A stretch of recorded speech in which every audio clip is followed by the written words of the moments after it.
Салам достор, видеону баштардан мурун каналга жазылууну унутпаңыз. Бүгүнкү тема өтө маанилүү.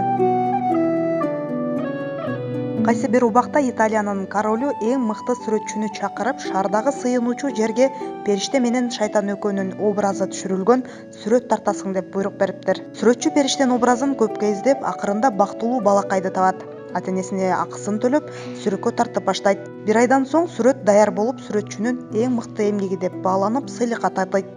Сүрөтчү эми шайтандын образын жаратууну ойлоп, шаардагы эң жагымсыз жайлардан, түрмөлөрдөн, жиндиканалардан издей баштайт.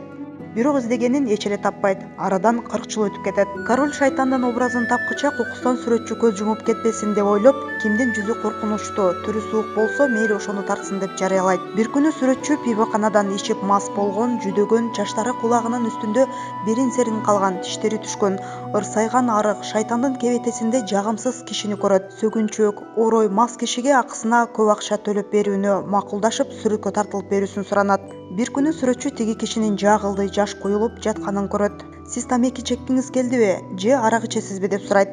Жок мырза, сиз мени 40 жыл мурун периштедей кылып сүрөткө тарттыңыз эле. Эми болсо кайра шайтандай кылып тартып жатасыз. Мен ошого өкүнүп жатам. Жылдар мени ушундай кылып өзгөрттү деп ыйлап жиберет. Сүрөтчү уккан кулагына ишенбей, периштенин сүрөтүнүн алдында аны менен кошо ыйлай баштайт.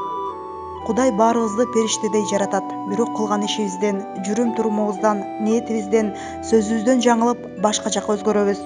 Бизде бири жакшылыкка, бири жамандыкка алып баруучу эки жолубуз бар. Ички дүйнөбүздү, жан дүйнөбүздү булгануудан, бузуулуудан сактап, таза бололу. Эгер видео сизге жаккан болсо, аны досторуңуз менен бөлүшүүнү унутпаңыздар. Чоң рахмат.